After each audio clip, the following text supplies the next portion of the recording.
Hello, friends. Good morning, everyone. And I welcome you all to my YouTube channel, Trinity English Joseph.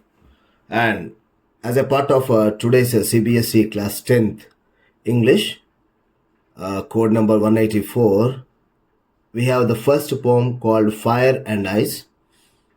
And if you just look at here, friends, we have Mr. Robert Frost, the poet, who was born on March 26, 1874, one of the most celebrated poets in America.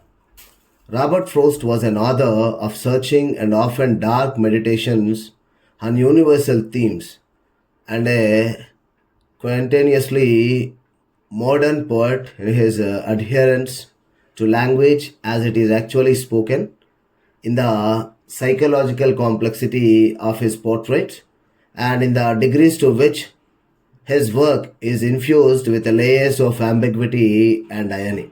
And friends, if you just look at him, Robert Frost's work was highly associated with the rural life in New England. The poet often uses the New England setting to explore complicated philosophical and social themes. As a well known and often quoted poet, Robert Frost was highly honored during his presence on Earth, receiving 4 Pulitzer Prizes. And here, Fire and Ice is a popular poem by American poet Robert Frost, and it was written and published in 1920, shortly after World War I, and weighs up the probability of two different apocalyptic scenarios represented by the elements of the poem's title. And friends, if you just look at this particular moment, we have the poem Fire and Ice here. Some say the world will end in fire, some say in ice. For what I have tasted of desire, I hold with those who favor fire. But if I had to perish twice, I think I know enough of hate to say that for destruction, ice is also great and would suffice. So, this is the poem, friends, that we have it for Fire and Ice. And if you just look at here, the poem expresses the profound idea that the world would end in either of two ways, either by ice or fire. Both the components are compared with the self destructing human emotions, that is, hatred and desire. The poem very artistically underpins the philosophy that we let our emotions rule us, and if don't control them, they will surely destroy everything around us. Similarly, he thinks fire and ice both are just as competent in bringing the world to a catastrophic end. So, this is what we have to basically understand in this poem. And, friends, if you just come here, paraphrasing an analysis of the first stanza. Some say the world will end in fire, some say in ice. From what I have tasted of desire, I hold with those who favor fire. And here, a desire is the one, a strong feeling of wanting to have something or wishing for something to happen. Favor is approval or the support that we have. And the world would end in either of two ways, either by ice or fire, as we have discussed. One group is of the opinion that someday the Earth's core will get so heated up that it would lead to fire destroying the Earth's surface. On the other hand, the second group says that if the temperatures goes down to an extent that makes life on Earth impossible, it would have the same catastrophic effect. The poet then, whatever these two concepts are there, the first one and the second one, the poet then compares fire and ice with the destructive features of human emotions, that is, desire and the hatred.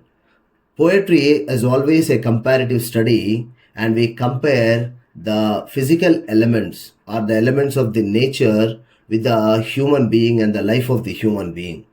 He says that from what he is aware about fiery desires, he would favor the ones who say that it would be fire.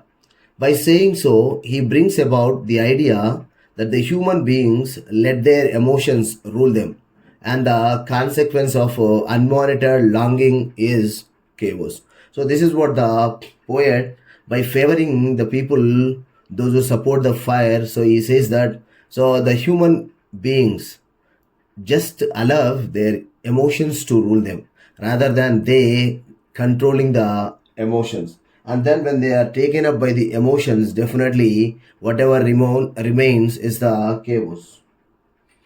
And coming to the second stanza, friends, but if it had to perish twice, I think I know enough of hate to say that for destruction, ice is also great and would suffice. Here, perish is to die, and suffice is the word which is be sufficient, enough. So, this is what we have to know about. And, friends, if you just see here, then by not waiving off the first option of fire, he considers if the world has to expire twice, ice would be equally competent in ending it.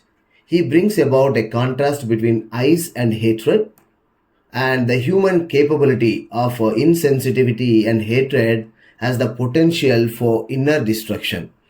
Though slow and steady, it has the same effect that desire has on us.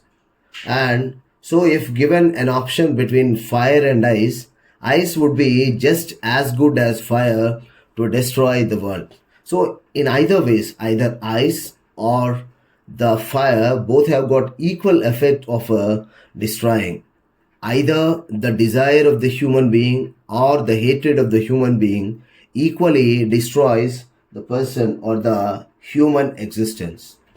And if you just see here, friends, the literary devices. So the rhyming scheme is A, B, A, A, B, C, B, C, B. So that are the literary devices.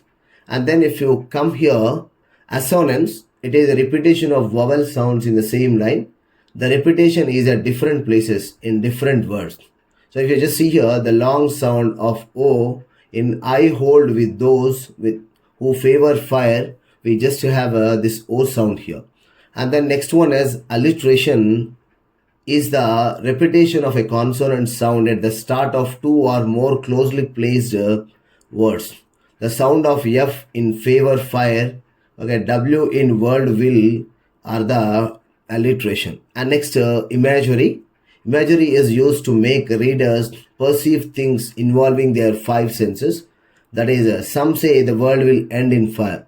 To say that for destruction, ice is also great. So these are all the literary devices that we have, friends.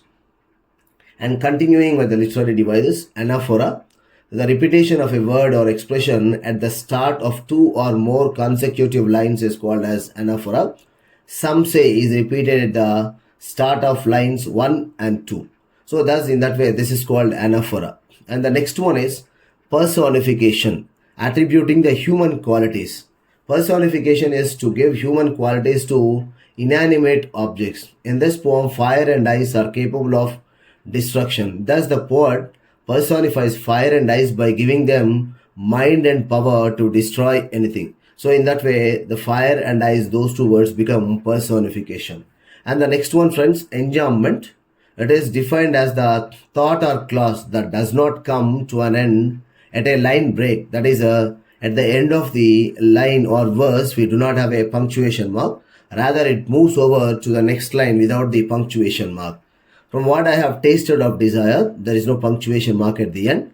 I hold with those who favor fire. So in that way, without the punctuation mark, whatever you have, that is enjambment. And then here we just talk about the symbolism. Symbolism is a certain technique through apparently poet uses another thing to represent other one. Symbolism plays a big part in this poem. Fire and ice are symbolic. They symbolize two emotions of the human being. Fire is a symbol for desire, passion, etc. In fact, keen emotions can be said to be presented through fire. And ice is a symbol for hatred, cold, cruel, etc. Extremely loathsomeness have been presented through ice. Having the world end in fire or ice doesn't mean just burning or freezing. It's about passion, desire, and hatred, and finally the cruelty. So these are all the different things which symbols we just speak about. And friends, thank you for all, okay, for being with me for so long. So I hope you have just liked this video. Please like, share, and subscribe to my channel. Thank you, one and all.